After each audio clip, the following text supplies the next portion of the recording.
Hi everyone and welcome back to Elden Ring. Today we are doing yet another build showcase, and this is a fun one, honestly. It started out a little bit differently than it ended up, but I think it's a lot of fun to be had with this build now. Let's go over the stats first. So this is a 125 strength build. We do have 60 vigor, 10 mind, 30 endurance to give us some nice equip load and stamina, because we are melee, right? We want to have some stamina to use. 66 strength. If you two-hand your weapon, you basically have 99, which is very nice. 13 dex, 9 int, 9 faith, 7 arcane. A lot of this is because we are a vagabond, which is a very nice and decent starting class for melee builds. I have optimized this a little bit for PvP testing, so we are on 77 poise, which is pretty nice. Around 25 elemental negation and around 30 to 34 physical negation. It's not bad, it's also not the best. Yeah, there was a lot of thinking about fashion going on as well. So, weapons. I was using... Oh, yeah, that's right. Let's get back into this. Let's have the HUD on again. So, I started out with a Fire Claymore. Because I like the two-handed moveset. Very much so. The poke especially. The crouched... Oops, that was the heavy. The crouched light attack, which is a nice poke, right? And we have Flame of the Red Mains on here. This is a very, very good tool for area control, as well as staggering bosses. And that's the main mechanic of this build. In the beginning, I was just going for staggers, and I used the axe talismans to also make use of charged heavies, which by itself is a huge stagger potential.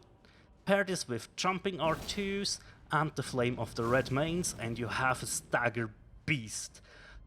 Really fun to play with, and yeah, I mean the crit isn't...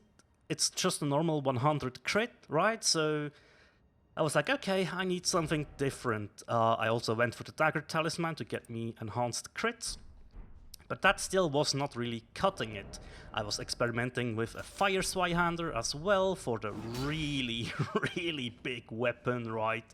But this was just too slow for my liking. And we have Eruption on here to switch things up a little bit, right? It was fun, but it's so slow against most enemies. It's not really working out that well. I then went for a Fire Rapier, which is absolutely one of the coolest weapons to use, in my opinion. Like these... You can basically chain your light attacks into heavies. All of them thrusts. Very nice. And yeah, this has Flame of the Red Mains as well. Very decent. We parry this with... we pair this with a golden parry small shield, or a buckler. For very nice parries, especially reaction parries. I think the buckler still is one of the best parry tools. Or we can have the Beastcrest Heater Shield for 100% physical block, as well as no skill on there. So we can spam our Flame of the Red Mains, right? So that's all fair and square. I mean, 130 crit is really nice. We also have a heavy dagger. This is a little bit different. This gets an A scaling in strength. This is just for crits only, right? And I was using this before I got to the main weapon, which is the Miséricorde. I absolutely adore this weapon. It has 140 crit. Decent base damage for a dagger. Obviously you are very, very quick, right? Also Flame of the Red Mains for the staggers. This is mainly used for staggers here in combination with this, and then go in for the crit. Works very, very nicely, and what you can do is actually dual wielding daggers for the fun of it. I really like the moveset, not gonna lie, this is quite fun. Obviously with mixing like bleed daggers and stuff, this could be something to have fun with. But yeah, we have a short bow, which we mainly use to just lure enemies away and stuff like that if we need to. But yeah, that is pretty much covered. Yeah, that pretty much covered everything, right? Except for the talismans we are using. So, since we are like going for crits, right? We have the dagger talisman, that means enhanced crits. We have the assassin's cerulean dagger as well as the crimson dagger, and with that we restore FP and HP on crits. This is very much needed because yeah, we only have our 10 mind, right? So we only have like 68 FP, and throughout leveling I actually went for 20 endurance and 20 mind, but once I was finished with the build I felt like, okay, I have 4 cerulean flasks, so I don't need that much mind, so that's why we changed it up a little bit.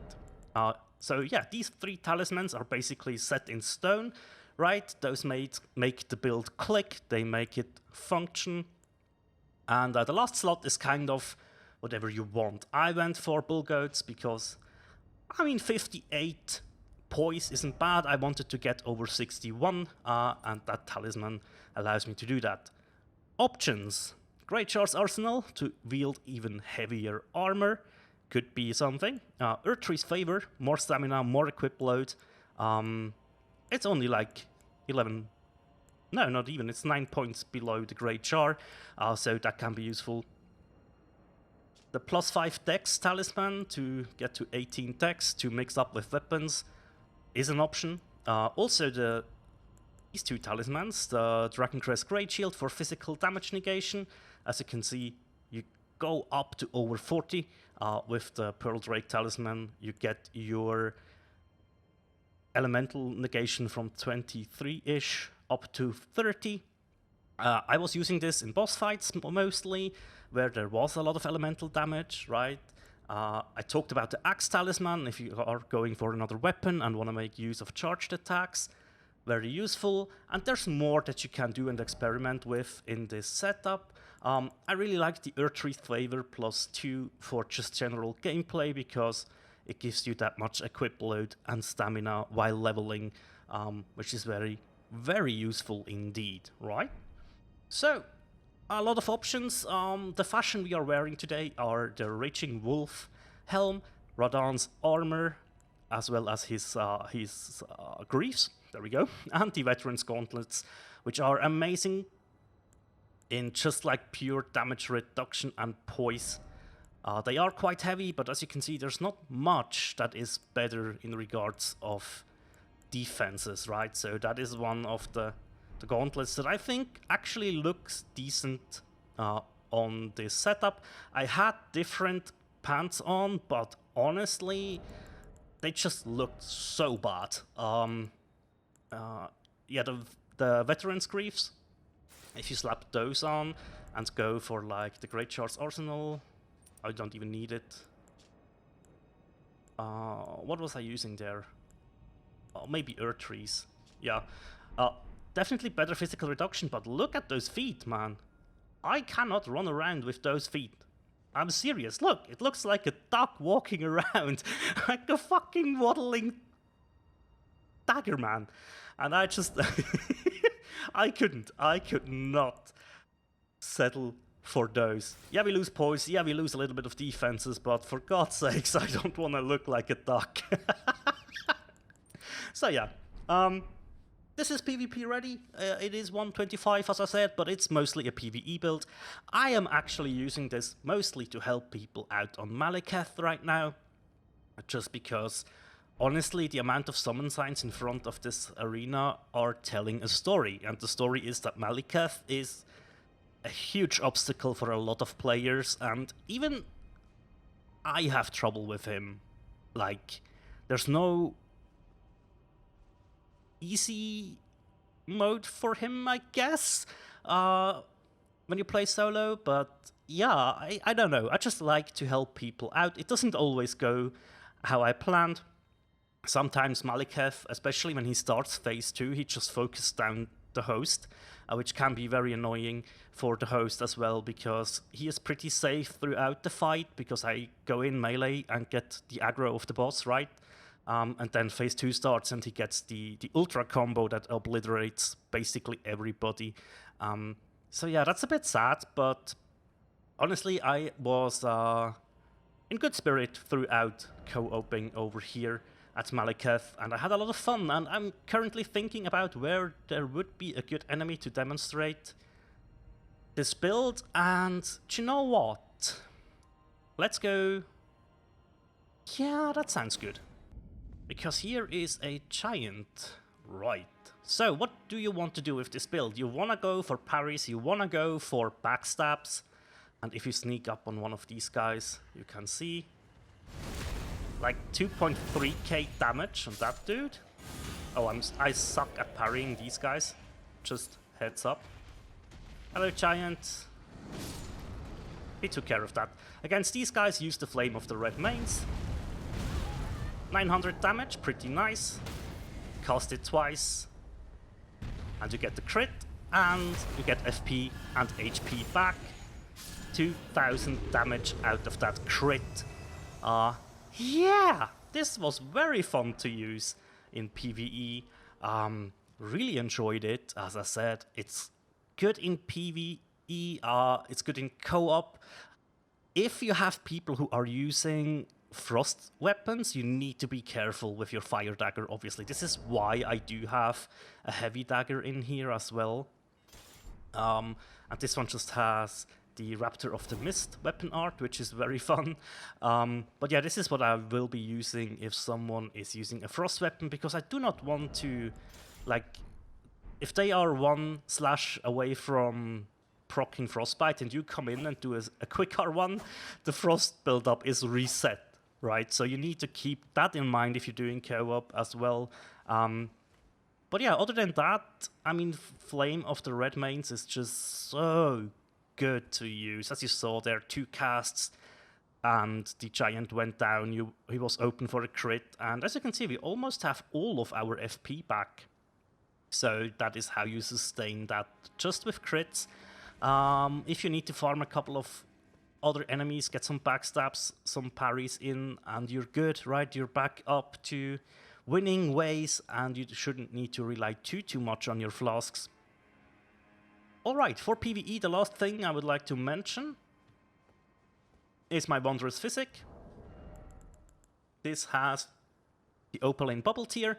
I just really like to have 90% damage reduction for the first hit of the boss, and you drink this before you enter the boss room, right? Because you have the Cerulean hidden tier in there that eliminates all FP consumption. And you might think, but why? Why do we need that? To summon Black Knife Tish. Basically, this started out as I planned to do something a little bit different with this build, but the Miséricorde is just a weapon I absolutely adore, and I have this on every single character basically. But my first plan was to think about the Black Knife, mainly as a cosplay build, and you would go into co-op as a Black Knife, right? So that was the armor set I was wearing through most of my time during PvE. And it was enough to get me going. Don't get me wrong, that was decent. But yeah, let's go back to the Claymore a little bit, just to show that off as well. Obviously, you could also go for backstabs with this one. 1800 damage, not that bad. There we go, we got the parry, 1900. And yes, you can use Flame of the Red Mains, but this would be mainly charged heavy playstyle, right? 2 charged heavies for this guy, and the crit. Not quite, well, we did finish him off, but that's the basic gist of this build. As I said, a ton of fun playing with the dagger, a ton of fun playing with the Claymore, and the Rapier for that matter, and the heavy dagger. Everything was just fine and fun. And for our last option, we do have a Bloody Longsword here, just to get some bleed procs going, especially in fights where you are not able to stagger a boss with like 3 or 4 casts of flames, Flame of the Red Mains. There are certain bosses that are just not gonna go down with that, and to have a bleed weapon is just amazing for those, right? So that is pretty much how I went through PvE, sorry. I did do a little bit of PvP with this, especially as a blue, just to test it out a little bit, have some fun. But yeah, I mainly use this for PvE. As I said, a lot of co-op has been going on with this build, and I really enjoy it. So for PvE, you obviously do not need the Bull Goat's Talisman, so you could go for the Great Char's Arsenal, or one of the defense boosting ones. As I said, I was using Pearl Drakes for most of it, just to have a pretty balanced defense of all in all, almost always over 30%. But yeah, that is it for this build. Hopefully you do enjoy this one. And as a final note, you do find the Misericorde in Stormveil Castle in one of the Stonesword Key doors. So you get access to it very early. You have to kill Margit before you get it, which is exactly why I was using a normal dagger beforehand, right? Yeah, all in all, a huge amount of fun to run around with a dagger, staggering people and getting the crits, heal back of that, get FP back of that. Having the enhanced crits really good, really helps. Yeah, as I said, it's a ton of fun. I probably will go to New Game Plus to get a second Misericorde, just so I can basically power stance 2 of those, just to see how it goes.